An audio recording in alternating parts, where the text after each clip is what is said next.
নমস্কার, আমি সোজানার শান্তনু। আজ আবার নতুন পর্বে শ্রীনগরের আদি শঙ্করাচার্য মন্দির।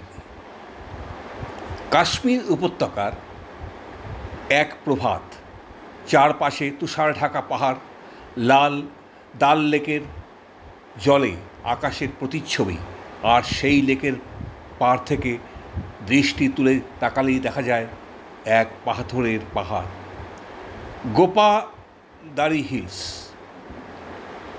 এই পাহাড়ের চূড়ায় প্রায় 1000 ফুট উঁচুতে দাঁড়িয়ে আছে শ্রীনগরের প্রাচীনতম মন্দির, আদি শঙ্করাচার্য মন্দির। প্রাচীনকাল থেকে যার আরেক নাম ছিল গোপাদারি তীর্থ। এই স্থানটির ইতিহাস যত গভীরে নামবে ততই আপনি অনুভব করবেন এটি কেবল পাথর ও স্থাপত্য নয়, বরং ভারতীয় চিন্তার এক জাগ্রত প্রতীক। প্রায় 1200 বছর আগে দক্ষিণ ভারতের কেরালার কালিডি গ্রাম থেকে এক তরুণ সন্ন্যাসী উত্তর ভারতে পদার্পণ করেছিলেন। নাম তার আদি শঙ্করাচার্য। তিনি ছিলেন দর্শনের বিপ্লবী, অদ্বৈতবাদের প্রচারক, যিনি বলেছিলেন ব্রহ্ম সত্যম জগৎ মিথ্যা, জীবে ব্রহ্মৈব ন অপরঃ। অর্থাৎ ব্রহ্মই একমাত্র সত্য, জগৎ মায়া, আর জীবও সেই ব্রহ্মেরই অংশ। তার তপস্যার কেন্দ্রগুলির একটি ছিল এই পাহাড় চূড়া। বলা হয় এখানে তিনি গভীর ধ্যানে বসেছিলেন এবং পরে এখান থেকেই কাশ্মীরের জ্ঞান ঐতিহ্যের ধারক সারদা পীঠে যান, যেখানে তিনি দর্শনের আলোচনা করেন পণ্ডিতদের সঙ্গে। তখন থেকেই এই পাহাড়ের নাম হয়ে যায় শঙ্করাচার্য হিল। গোপাদারি পাহাড়ের শীর্ষে পৌঁছতে প্রায় 243টি সিঁড়ি উঠতে হয়। পথে পথে চিরসবুজ পাইন গাছের ছায়া, নিচে শ্রীনগরের নীলাভ শহর আর ডাল লেকের শান্ত ঢেউ। উপরে পৌঁছলে দেখা যায় এক পাথরে গড়া ফোর্ট, অথচ মহিমান্বিত মন্দির। মন্দিরের মূল অংশে প্রবেশের আগে সেনা প্রহরী থাকে, কারণ এটি একটি উচ্চ নিরাপত্তা অঞ্চল, ভারতীয় সেনাবাহিনী দ্বারা রক্ষিত। মন্দিরের ভেতর একটি প্রাচীন শিবলিঙ্গ স্থাপন করা হয়েছে, যা জ্যোতির্লিঙ্গ রূপে পূজিত। ভক্তরা সাধারণত সকালবেলায় ও সন্ধ্যায় এখানে আসেন।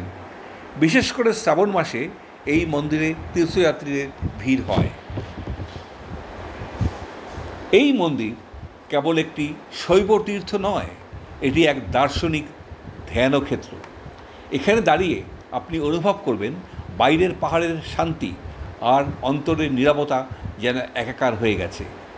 শঙ্করাচার্য বিশ্বাস করতেন মুক্তি মানে নিজেকে ও ব্রহ্মকে এক বলে অনুভব করা। তার লেখা সৌন্দর্য লহরী, ব্রহ্মসূত্র ভাষা এবং উপনিষদ ভাষ্য আজও ভারতীয় দর্শনের ভিত্তি। এই পাহাড়েই তিনি কিছুদিন ধ্যান করেন এবং বলা হয় তার চেতনা এই স্থানকে পবিত্র করেছে। এখানেই তিনি প্রথম উপলব্ধি করেন যে জ্ঞানের আলো ভৌগোলিক সীমারেখায় বাধা নয়। কাশ্মীরের সেই জ্ঞান পরম্পরা সারদা পীঠ, যেটি আজ পাকিস্তান অধিকৃত অঞ্চলে, তার সঙ্গেও এই স্থানের গভীর যোগসূত্র আছে। ভেতরের গর্ভগৃহ খুব ছোট, মাত্র কয়েকজন একসঙ্গে প্রবেশ করতে পারে। ছাদের গম্বুজটি প্রাচীন পাথরে নির্মিত, অন্ধকারে শুধু প্রদীপের আলো, শান্ত পরিবেশে শুধু মন্ত্রোচ্চারণে ঘণ্টার ধ্বনি আর ধূপের গন্ধ। কেউ মাথা নত করে থাকে, কেউ চোখ বুজে ধ্যান করেন। এখানে আসলে বোঝা যায় মন্দির মানে কেবল দেবতার প্রতিমা নয়, এ এক আত্মা ও মহাবিশ্বের মিলনস্থল। আজ এই মন্দিরে ভারতীয় সেনাবাহিনীর তত্ত্বাবধানে দর্শনার্থীরা মোবাইল বা ব্যাগ নিয়ে প্রবেশ করতে পারেন না। কঠোর নিরাপত্তা থাকা সত্ত্বেও প্রতিদিন শত শত মানুষ আসেন।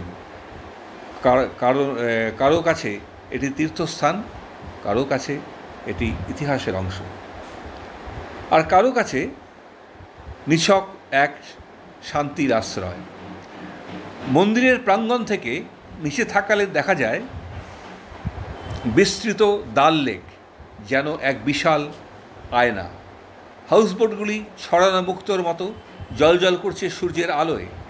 দূরে হিমালয়ের বরফ ঢাকা চূড়া, আর তার নিচে শহর, যার জীবন আজও পাহাড়, জল ও বিশ্বাসে গাথা। এই দৃশ্যই যেন শঙ্করাচার্যের বাণীর প্রতিধ্বনি, সব কিছুই এক, বিভেদের ভেতরেও ঐক্য আছে।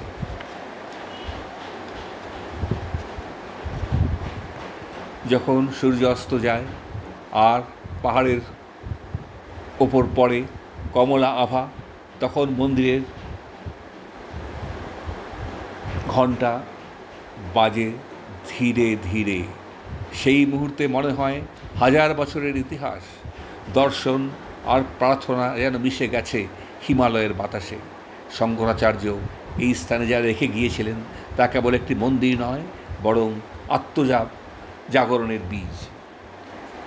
যে কেউ এখানে একবার এলেই বুঝবে কাশ্মীর কেবল এক স্বপ্নীল উপত্যকা নয়, এটি ভারতের চিন্তা, সাধনা ও ঐক্যের প্রাণকেন্দ্র। শঙ্করাচার্য পাহাড়ের চূড়া থেকে যদি আপনি ডাল লেকের নিচে তাকান, মনে হবে এই দৃষ্টিই যেন ভারতীয় আত্মার প্রতিচ্ছবি।